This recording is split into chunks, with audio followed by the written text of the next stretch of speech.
nagkaroon ng mahaba-habang lockdown kay Ainilyn, namunga ng ganito.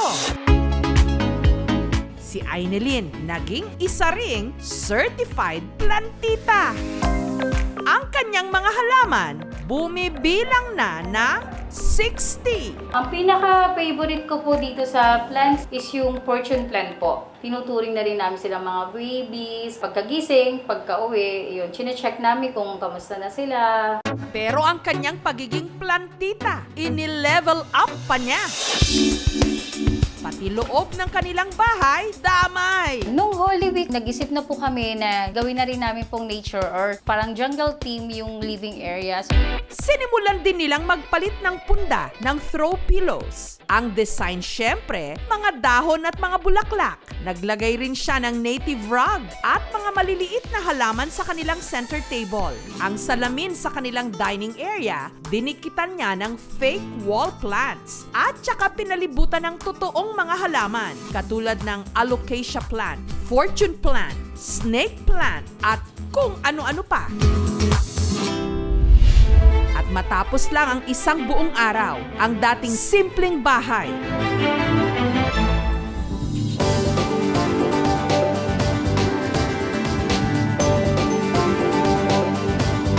naging the House of Plantita na. Ito na po yung result niya. Sobrang proud ko lang po talaga dun sa naging result po ng nature team po ng living sa dining area. Yung budget ko po na dapat na 2K lang, naging 3,500, 4,000 po. Tapos yung mga plants po, since nagandahan po ko sa kanilang lahat, so ang dami ko nabili. Yun yung Budol is real. Dahil lahat halos tayo ngayon, stay at home, marami ang nahikayat na mag-DIY o do-it-yourself home renovation.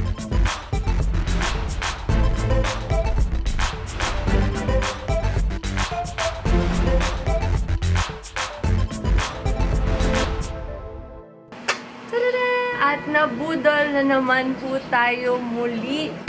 Sa group kasi na yun, para tayong nangangapit bahay virtually, naghahanap ng mga ideas, inspiration sa inyong bahay, paano ito mapapaganda. So ang puhunan lang talaga niya is effort and creativity. Kanya-kanyang gawa ng work from home station. Para-paraan na rin to beat the summer heat nang hindi nag-outing. Kagaya na lang ng pamilya ni Jeff, ang hindi na ginagamit na parking slot sa kanilang garahe, naisipan nilang lagyan ng mini pool. May garahe pa naman dito. Bale, yung likod lang yung nagawa namin ng pool para ma-enjoy ng mga bata yung pagligo. Kahit pandemic, sa bahay pwede silang mag-enjoy. Matapos ang 4 na linggong construction, ang dating paradahan ng kotse, parang naging mini resort. Ang mini pool, may pailaw at waterfalls pa. May pagka-infinity pool din daw ito. Mga modern pool kasi para mas elegante siya tignan pagka naka-tempered glass siya. Nasa 4 feet siya. Dito sa pool na to, dito na rin kami nagbabanding ng mga anak ko, asawa ko. Dito na lang kami naghahanda sa may garahe. Gastos niya sa pagpapagawa ng ganitong mini pool, mahigit 300,000 pesos. May self-cleaning siya, meron siyang water filter, kaya medyo yun nga, napalaki rin yung gastos. Pero okay naman, sulit naman din talaga. Pero paano naman magre-renovate ang hashtag Team Tipid Tipid? Lalo na kung ang challenge, pagandahin ang kwartong katulad nito na sira-sira at inaanay pa. May pag-asa pa ba itong gawing Instagrammable? Ang nurse na si Ajing na pa-challenge accepted. Medyo magulo pero hinanapan ko naman ng paraan para naman mapaganda using what's available sa akin. Ang problema, ang anda o pera. Yung budget ko sagad na. Inisip ko na lang na, ako na lang mismo ang gagawa nito. Sakto rin naman at may experience din siya sa pagiging events planner. Inumpisahan ni Ajing maglagay ng chandelier na recycled mula sa isa niyang event. Ang kanyang lababo, gawa rin sa lumang planggana. Binili ko tong sink na ito. Actually, it's a palanggana worth around 140 pesos. Siya na rin mismo ang nagpintura. Para naman magkakulay ang kwarto, ang lumang tarpaulin, nilagyan niya ng frame para magmukhang painting. Originally, ginamit ng ate ko sa kanyang painting. Pininturahan ko ng kulay itim. At dahil wala pa siyang pader at kapos na talaga ang budget, ang buong kwarto, pinalibutan na lang niya ng kurtina. I'm using a blackout curtain to cover it for privacy. Sa ngayon, wala pa talagang budget sa pinto.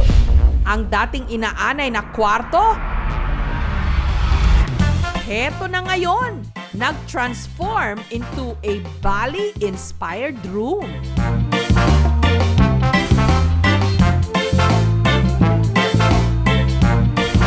Lakas makaresort! Ang dating madilim na kwarto, pinaliwanag ng hindi lang isa, kundi dala-dalawang chandelier. Sosyal! Ang lababo, may mga nakasabit pang mga halaman ang nagastos niya para rito. Umabot lang ng 10,000 pesos. Hindi ka ito total renovation but just an improvement of a place. Even on a small budget, pwede kang gumawa ng mga bagay-bagay using some available materials. Unlike before na yung skilled person lang talaga pwedeng gumawa. Try to learn something, try to research, find a way na you would be inspired on doing something. During pandemic, sobrang stressed out na po tayo. Isipin po natin kung ano yung mga bagay na magpapagaan sa sitwasyon. Kami yung nagpapales ng stress sa amin is itong pong pagpapaganda po ng bahay namin. Importante na, lalo na ngayong pandemya, yung pag-aayos dun sa mga espasyo, hindi lang dahil para lang maganda yung nakikita natin. Pero kapag kasi maayos yung mga spaces, magaan din yung loob natin. We look forward to another day and hindi tayo na-stress. Kung noon, ang ibig sabihin ng nabudol ka, naisahan ka ng mga sindikato o na-scam, ngayon, nag-iba na ito ng kahulugan. Tila ikaw na ang nakaisa dahil sulit ang iyong binili o ginawa. Ika nga nila, #Budol is real. Thank you for watching, mga kapuso. Kung nagustuhan niyo po ang videong ito, subscribe na sa GMA Public Affairs YouTube channel.